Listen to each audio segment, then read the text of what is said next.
जय भीम। मैं हूं समता बुद्ध विहार में और यहाँ पे संत स्वरूप बौद्ध जी का तीसरा परिनिर्वाण दिवस के रूप में लोग इकट्ठा हुए हैं उनको याद करने के लिए। 6 जून को वो नहीं रहे थे 2020 को, और उसके बाद से हर साल लोग इकट्ठा होते हैं। आप देख सकते हैं ये भी तमाम कार्यक्रम हुआ है जिसमें तमाम लोग इकट्ठा हुए थे जिन्होंने अपनी बात रखी और उनके साथ के लोग, नए लोग जिनसे भी उनका ताल्लुक़ था, जो आज याद करते हैं उनके साथ हैं। संदीप जी हैं, कपिल जी हैं, उनके बच्चे। आज 3 साल हो गए सर को गए हुए। इतने लोग आज भी उनसे जुड़े हुए लोग। आप ये 3 साल कैसे बीते आप लोगों को? ये 3 साल लगता है ऐसा मानो कल की बात है। जिस टाइम वो गए आज भी वो एक एक क्षण याद है, ऐसा लगता है कल की बात है। पर चले गए, चलो कोई बात नहीं, अब आगे उनका नाम हमें आगे ले जाना है, जाना हर किसी को एक दिन। आज तृतीय स्मृति दिवस है।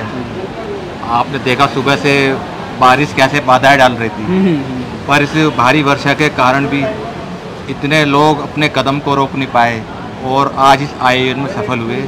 ये हमारे लिए गर्व की बात है और ये सही सम्मान है बौद्धाचार्य शांति स्वरूप जी के लिए। कपिल जी, आप कैसे याद कर रहे हैं? बस ये बौद्धाचार्य जी के कार्य ही हैं जो आज लोग इतने जुट रहे हैं और उसी जोश और खरोश के साथ लोग यहाँ पर आए हैं, उनको आदरांजलि दी है, उनको स्मरण किया है, अपने संस्मरण साझा किए हैं बौद्धाचार्य शांति स्वरूप बौद्ध जी के साथ।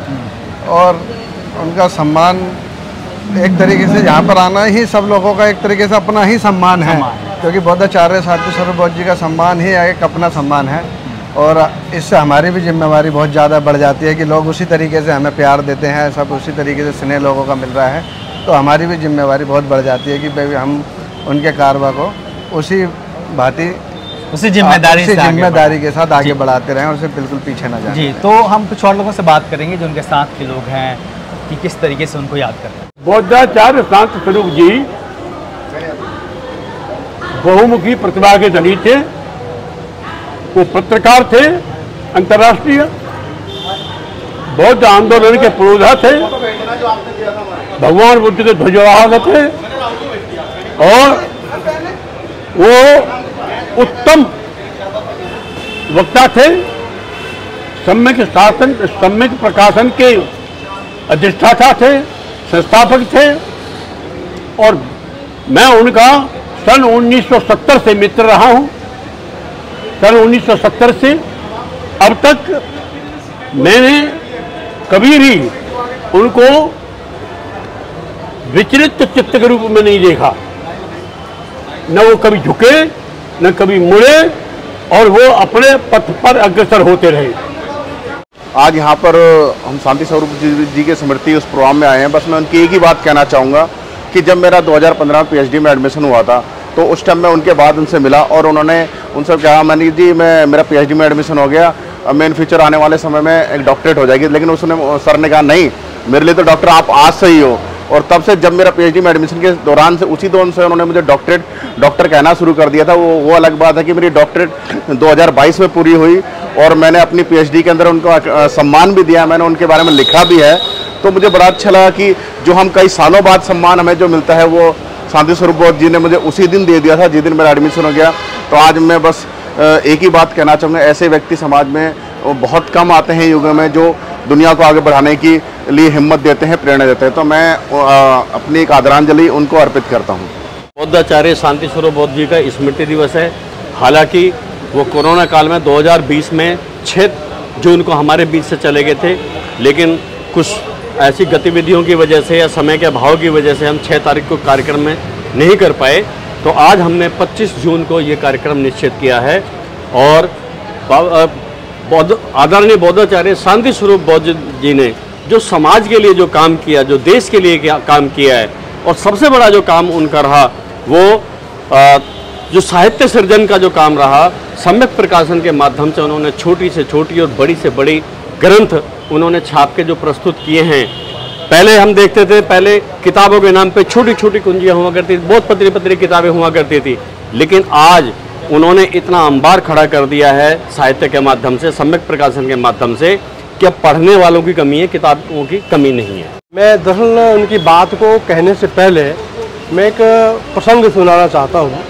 बहुत पुराना प्रसंग है, शायद पार्लियामेंटेरियन इलेक्शन का है, जब रवीश जी ने जालंधर में जो यूनिवर्सिटी है वहाँ कैंपस में कुछ छात्रों का एक इंटरव्यू किया या उनसे जो है ना कुछ टॉक शो किया कि बातचीत करें। एक तरफ जो है अपर कास्ट के लोग थे और काफ़ी दूर तक जो है ना वो भगत या जो लोअर कास्ट के जो लड़के थे, जो स्टूडेंट थे एक्चुअली यूनिवर्सिटी के ही, जब मुद्दों की जब बात आती थी तो सवर्ण कास्ट के जो बच्चे थे वो धड़ाधड़ अपनी बात को रख जा रहे थे।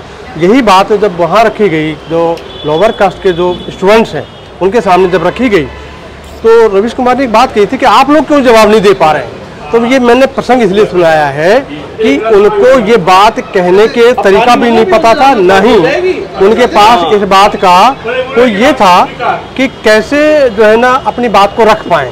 तो इस रूप से बौद्ध जी ने ये कहा कि लड़ाई तो हम लड़ेंगे, लेकिन हथियारों में नहीं लड़ेंगे, हम लड़ाई लड़ेंगे किताबों के और कलम के माध्यम से। और उन्होंने ये बात सैकड़ों लेखकों को बुला करके और बाबा साहेब के साहित्य, बुद्धिज्म का साहित्य और हमारे समाज के लिए जागृति के लिए क्या ज़रूरी चीज़ें हैं उनको एक ला करके एक मंच दिया, एक प्लेटफॉर्म दिया, वो अपनी बात को लिख पाए, कह पाए। तो मैं ये इतना बड़ा कार्य उन्होंने शांति स्वरूप जी ने किया है, उसके लिए मैं आभारी प्रकट करता हूँ, आदरांजलि प्रेषित करता हूँ। मैं रामनिवास गौतम प्रज्ञा बौद्ध विहार प्रहलादपुर बांगर दिल्ली के सचिव के पद पे हूँ।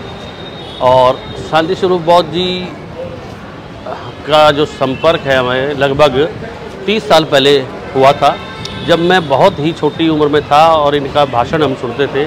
और अम्बेडकर भवन रानी झांसी रोड पर हम जाते थे जब अम्बेडकर जयंती पर या दूसरे प्रोग्रामों में अपने पिताजी के साथ और गांव की टीम के साथ, तो वहाँ हम इनका जो ओजस्वी भाषण जो देते थे कि उनका एक शब्द होता कि सीने फौलादी हैं हम अम्बेडकरवादी हैं, जो झकझोर के अपने आप को एक रख देते थे। तो वहाँ बैठे जो सुन रहे थे, इनका भाषण सुनते थे, तो उनके रोंगटे खड़े हो जाते थे और वो हमेशा हमारे दिलों में बसे रहेंगे। धन्यवाद। हमारे शांति स्वरूप शांत जी हमारे सगे मामा जी हैं, मैं उनका भांजा हूँ दूसरे नंबर का। भाई हमारे हैं तीरथ बाबू जी तीसरे नंबर के भांजे हैं उनके।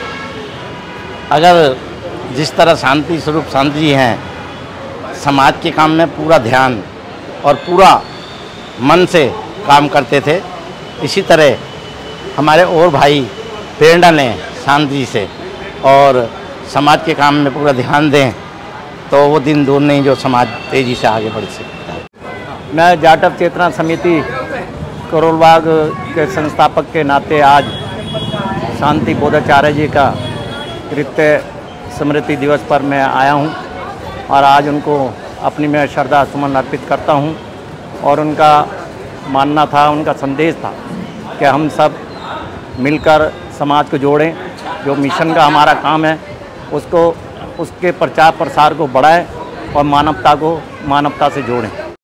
शांति स्वरूप बौद्ध जी ने समाज के लिए बहुत सारा काम किया, समाज को प्रेरणा देने में, समाज को आगे बढ़ाने में, साहित्य के माध्यम से और छोटे छोटे कार्यक्रम करके लोगों को जागृति फैलाकर लोगों को जागरूक करने में, इस बहुजन समाज में उनका बहुत बड़ा योगदान रहा है। जो लोग समाज के लिए काम करते हैं वो लोग कभी इस संसार से जाते नहीं हैं, वो हमेशा हमारे दिलों में, हमारी यादों में जिंदा रहते हैं और हम उनसे प्रेरणा लेकर हमेशा समाज का काम